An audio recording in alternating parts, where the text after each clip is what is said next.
We all understand that some people have unfair advantages, right?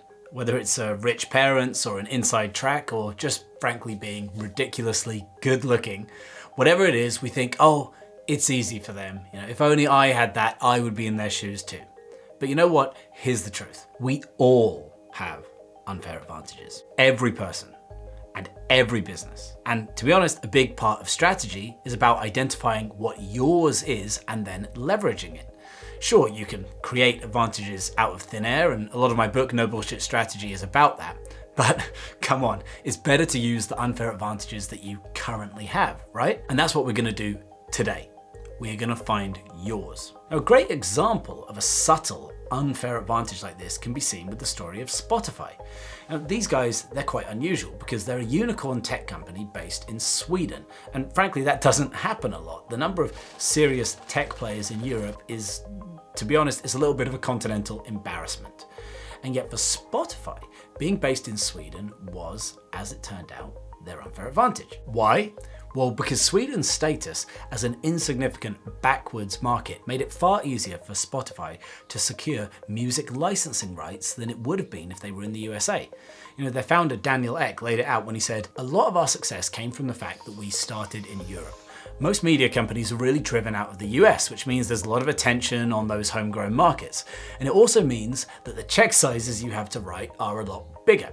But starting out in Sweden, nobody really cared about that market. It was seen as a Mickey Mouse market. There's huge piracy over there, who cares what happens? And so we started there and expanded until the point where we convinced everyone that going to the United States would be a good thing to do.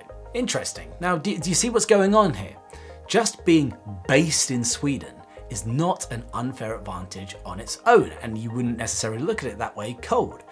But where it becomes an unfair advantage is when you map it onto the thing that you were trying to do, the business that you're running, and then you see what advantage it confers in that space. You've basically got this non-replicable thing over here, and then you've got the market over here. You stick them together, and through that combination, that's how you find the leverage.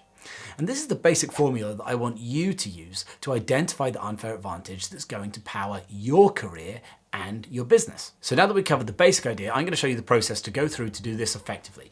It's basically a 3-step one that goes like this. Number 1, drop your vision.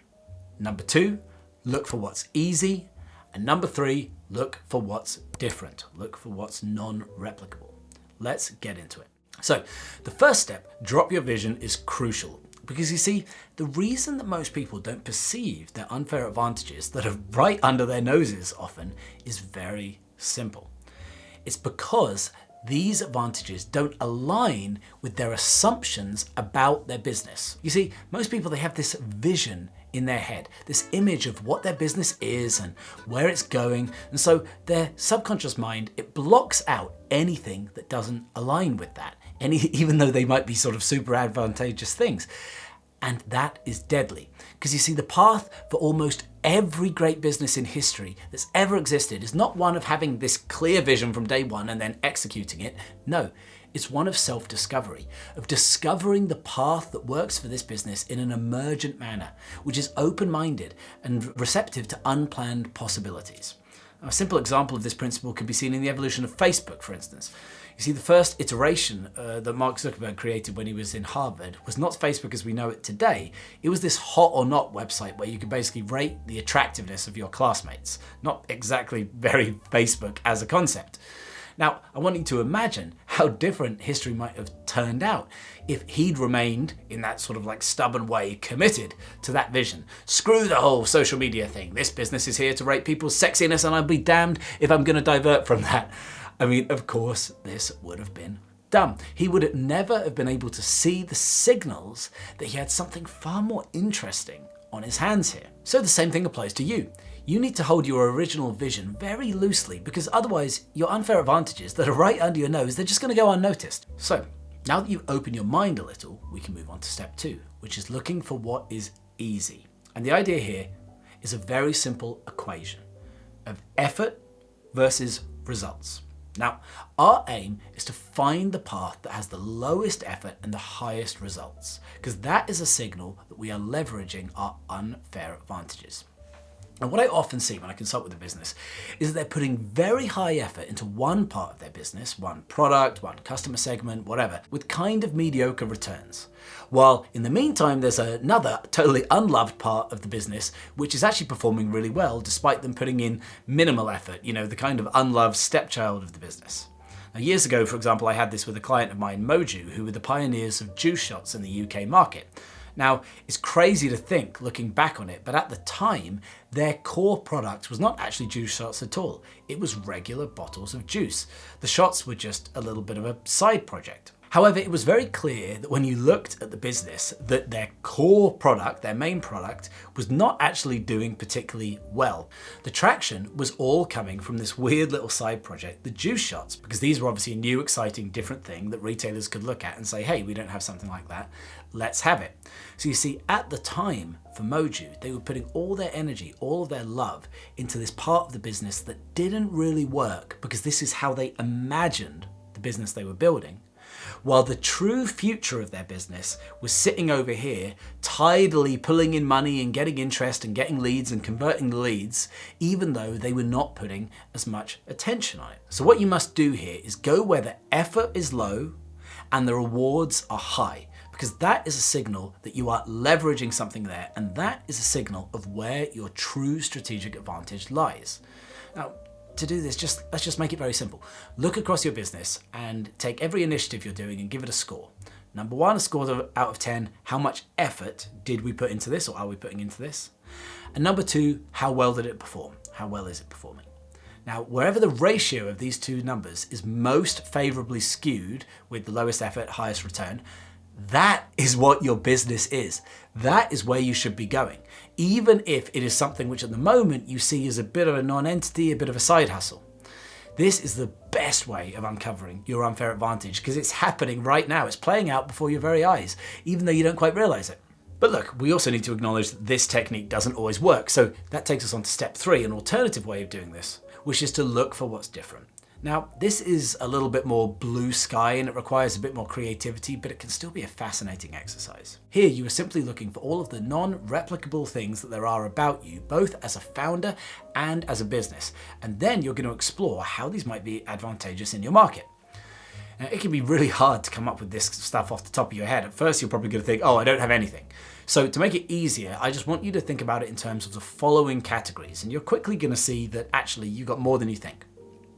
Number 1, your personal background and circumstances. Stuff like who your family are, what your career background is, where you went to school, things like that. Is there anything lurking there?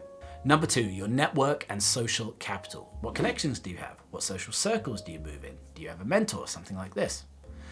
Number 3, financial advantages. Not only, of course, whether you have any wealth, which would be helpful, but also whether you have access perhaps to lower costs of living, or do you have no financial responsibilities in your personal life? What about tax advantages and currency arbitrage, stuff like that? Number 4 is your location, kind of like Spotify. How can that serve you? Are you operating in an underserved market? Are you near a major hub for a certain industry that you can exploit? Number 5, your skills and knowledge. Pretty obvious one, but don't forget that we're not only talking about skills here that are obviously relevant to your category. One of the most important weird skills in Steve Jobs' success, for example, was a calligraphy course he took at university. So you've got to be looking for all of the stuff that you think, oh, may not actually be relevant. Number 6, personality and psychology traits. What makes you unusual compared to your peers in this area? Do you enjoy public speaking? Do you have a crazy work ethic? What is it about your personality that's kind of weird and might be useful? Number 7, media and influence, which is basically just, are you well known or recognizable in any way? Number 8 is technology. Obviously, we need to look at if you have any unique technical edge in your business, or maybe you have access to data that other people don't have. Number 9, timing can be very important. Timing and trends. Is there something happening in your industry right now which plays into your hands? Are there any shifts that are going on which are in your favor? And then number 10, obviously, very obvious one, I think, is business model. Is there anything about the way your business operates which is non-replicable and advantageous, e.g. maybe low operational costs, locked-in revenue, stuff like that? Now look, across all of this stuff, it should not be too hard to find something. Now I know that was a lot, so what I've actually done is created a more detailed list that you can use to do this exercise in my No Bullshit Strategy toolkit, and you can get that totally free via the link in the description below. But look, in summary, can you now see that no matter what you think, there probably is some sort of unfair advantage that you have that others don't? Yes, sure, I will confess, it would be easier if a rich uncle just left you $1 billion. I will admit that that would be a pretty good one, but these advantages come in many, many forms, and you just need to know how to find them.